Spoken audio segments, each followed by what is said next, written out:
Dari total 6M itu terdiri dari 6 proyek.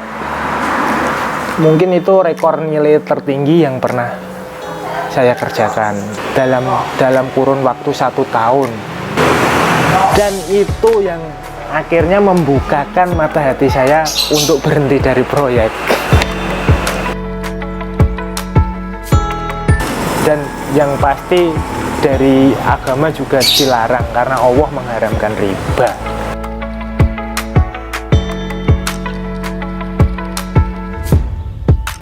Assalamualaikum warahmatullahi wabarakatuh. Perkenalkan, nama saya Eri Kurniawan, biasa dipanggil Erik, umur 37 tahun. Kisah saya sebenarnya nggak banyak sih, nggak banyak.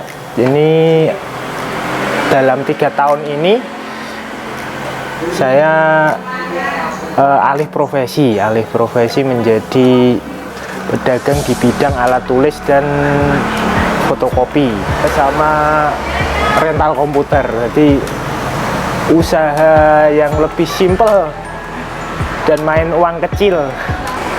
Basic saya dulu pas sekolah dulu itu ada hubungannya dengan komputer, dan akhirnya sekarang ilmunya baru digunakan setelah beberapa tahun bekerja atau usaha di luar bidang ilmu yang saya pelajari dulu. Jadi waktu saya lulus kuliah, saya masih idealis dulu, nggak mau megang toko ini karena masih pengen kerja sendiri, masih pengen usaha sendiri. Jadi setelah lulus kuliah dulu sempet usaha warnet, tapi masih di luar kota, masih usaha warnet, terus usaha konter, banyak usaha-usaha kecil-kecilan. Mulai 2010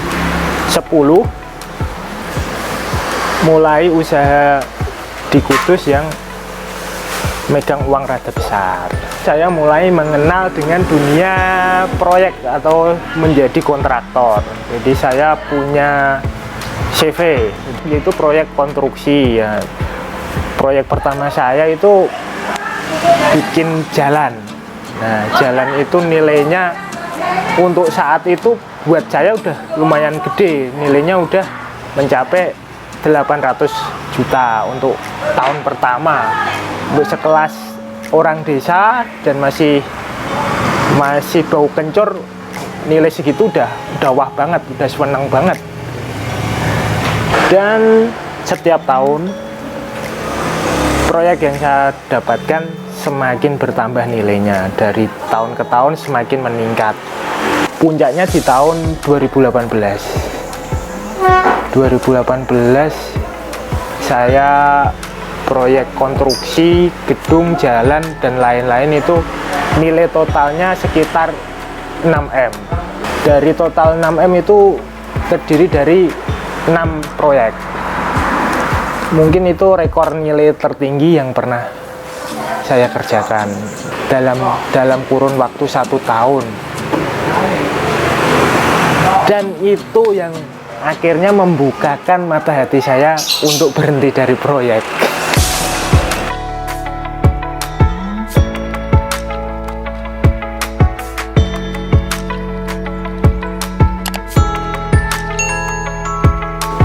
Kenapa saya berhenti itu ya banyak kisahnya lah. Jadi dari masalah waktu, masalah materi, masalah ketenangan hati, itu banyak pertarungan. Untuk masalah waktu, saya kehabisan waktu untuk beribadah. Waktunya hanya mikir proyek terus. Jadi 24 jam itu mikir kerja terus sampai lupa ibadah, lupa keluarga, lupa segalanya lah. Pokoknya yang dikejar uang tok. Terus untuk dari segi materi, dalam waktu pengerjaan proyek itu karena kita modal itu biasanya pinjem dari lembaga keuangan, jadi setelah selesai proyek di total itu nilainya itu tidak sebanding dengan apa yang telah saya keluarkan dari waktunya, dari materi modalnya, dari tenaganya, dari pikirannya, itu tidak sebanding. Jadi saat mengerjakan pekerjaan konstruksi kan butuh modal yang besar.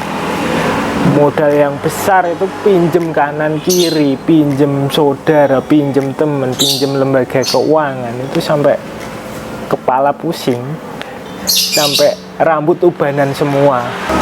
Karena mungkin mikirnya terlalu berat, beban pikirannya berat, itu menjadikan rambut putih semua ini. Waktu itu habis buat mengejar materi saja, karena tambal gali lubang tutup lubang, jadi untuk ibadah wajib saja banyak yang terlewat. Jadi mungkin itu balasan dari Allah, mungkin hasilnya nggak ada, jadi hasilnya nggak seberapa, mungkin karena lupa sama Sang Pencipta. Jadi untuk sekedar melaksanakan ibadah wajib aja kadang lupa, kadang terlewatkan. Ya itu salah satu hal yang jangan ditiru untuk teman-teman. Jadi sebisa mungkin jangan lupa sama Sang Pencipta, jangan terlalu mengejar dunia, kita akan merugi. Jangan terlalu memegang dunia terlalu erat, karena kita tidak akan membawa mati materi atau dunia, itu akan kita tinggalkan.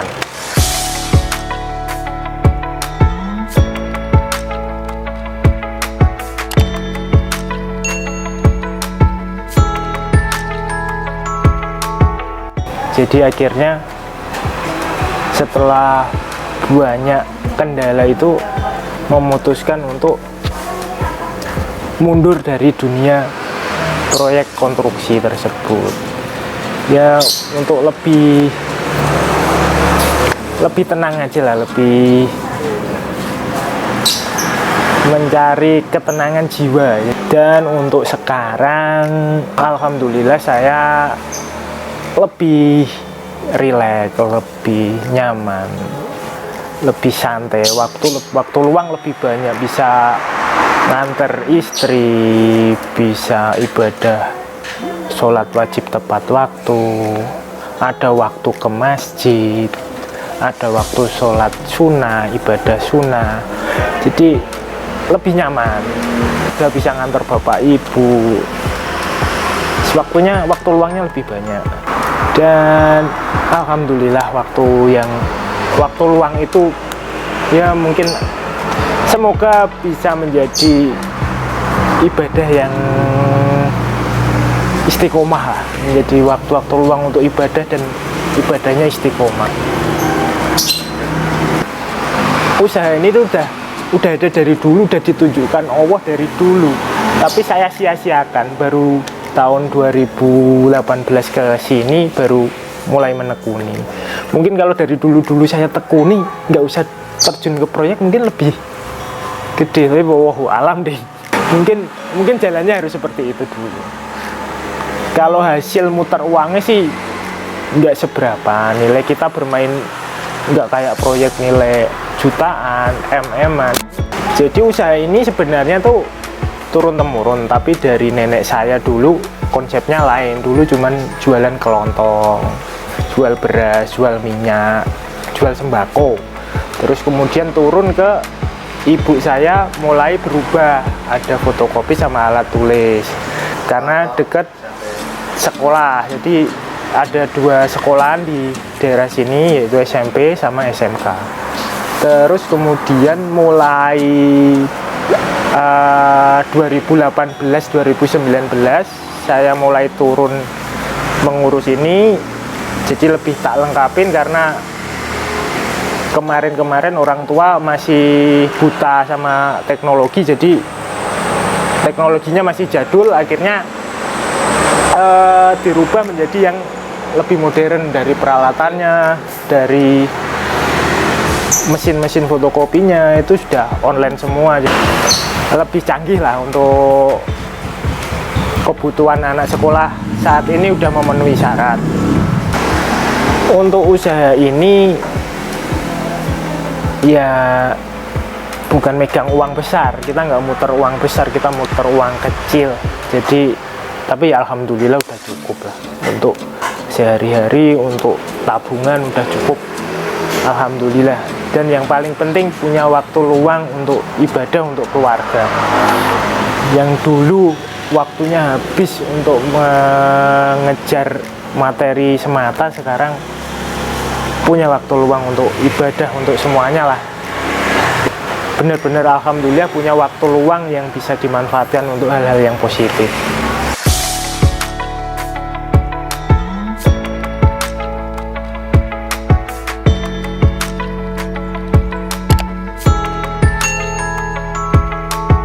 Untuk pesan-pesan buat teman-teman yang baru merintis usaha atau mau merintis usaha, sebisa mungkin dengan modal sendiri ya, walaupun masih kecil tapi modal sendiri saja, jangan menggunakan lembaga keuangan, karena berdasarkan pengalaman saya hasilnya kurang baik. Dan yang pasti dari agama juga dilarang, karena Allah mengharamkan riba. Jadi dihindari, sebisa mungkin dihindari. Semoga pengalaman saya bermanfaat dan semoga menjadi pelajaran buat teman-teman. Dan sekian, terima kasih. Wassalamualaikum warahmatullahi wabarakatuh.